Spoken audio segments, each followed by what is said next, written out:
Aggressive and racist nationalism of Nazi type is considered a spiritual error for good reasons. But for some time, various scholars, Christian philosophers, and theologians have demonized any type of nationalism, even enlightened nationalism practiced with love for Christ, Church, and for one's people and country. They consider that Christian spirituality without earthly boundaries and nationalism in the sense of love for one's country are incompatible. For example, Jean de Saint-Denis, Bishop of the Orthodox Church of France, writes that nationalism and all groups of people are surrogates for human unity which cause wars and prevent brotherly exchanges. They are the products of the original sin. The bishop also condemns the autocephalous churches. When wealth becomes an end in itself, one can lose one's soul, but wealth can also open the gates of heaven if it is used to help people. The same can be said about nationalism. It all depends on the meaning we give to this notion. Freemasonry seeks through all means to denigrate and compromise the idea of nationalism by uprooting from the consciousness of nations their connection with faith, tradition, and their own culture, to enslave them easily. But we can notice a different attitude when it comes to Israel, for example, where the Jewish spirit displays the cruelest and most chauvinist fanaticism. Nations appeared in history as a result of sin. Right after the fragmentation of languages, humans divided into tribes which later became nations. Nations, as historical and spiritual entities who have been assigned a purpose by God, have their own personality, well-defined characteristics, and a mission in the work of salvation of the world. Nations with their specific features and traditions, and Christian nations in particular, whose spiritual, cultural, and artistic contributions testify of Christ, enrich the human heritage for the glory of God. Denying this truth and choosing to regard nations as mere biological, ethnic, and political groups without any spiritual significance means to deprive them of their most valuable accomplishments facilitated by their personality, genius, and efforts. People develop various affective ties to other people. The existence of a variety of affective ties can be noticed in the relationships between the 12 tribes of Israel, as well as in Christ's relationship with the apostles. The affective ties that nations develop to other nations are shaped by their origins, traditions, language, religious beliefs, and historical conditions.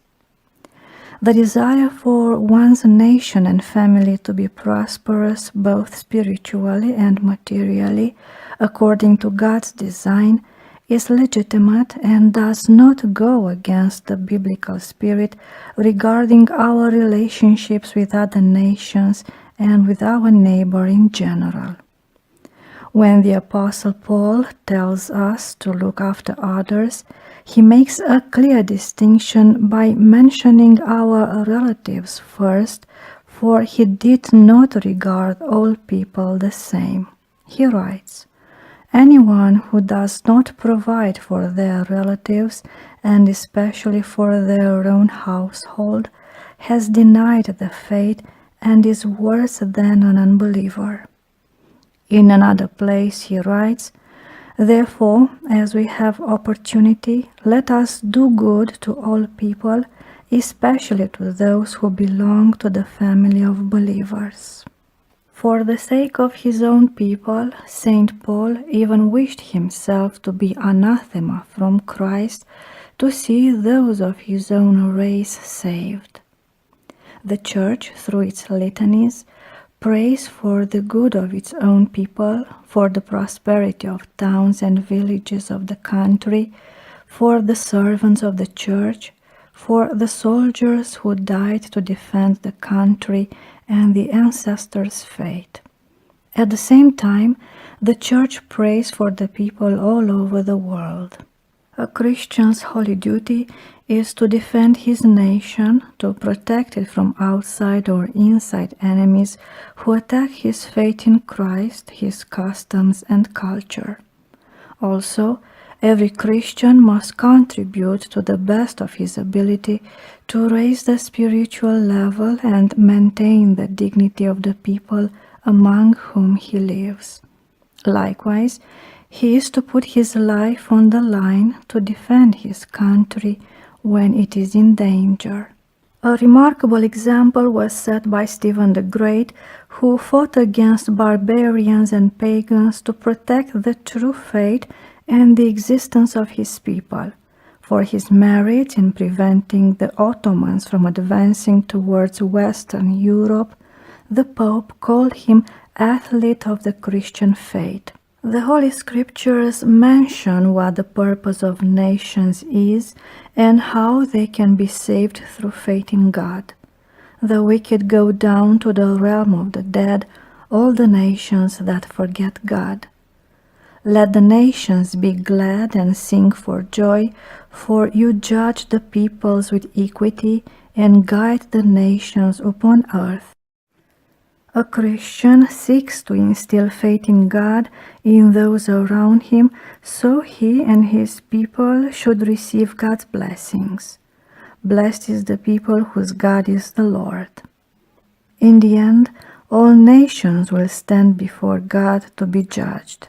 Each nation has its merits and faults, and for their failure or success to achieve their purpose, all members of a nation will be held accountable when God judges that nation.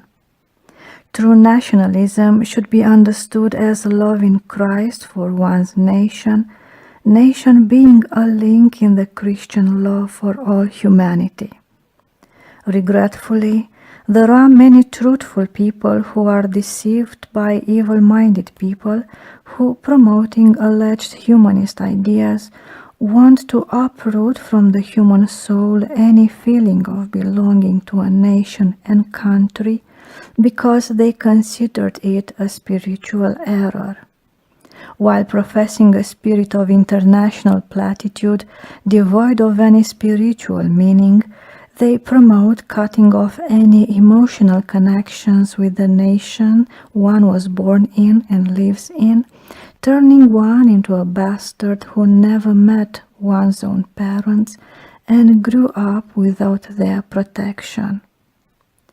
A Christian is united with his family and nation, to whom he provides spiritual care and for whom he will answer before God. At the same time, he is also united with the whole humanity, whose salvation in Christ he also seeks.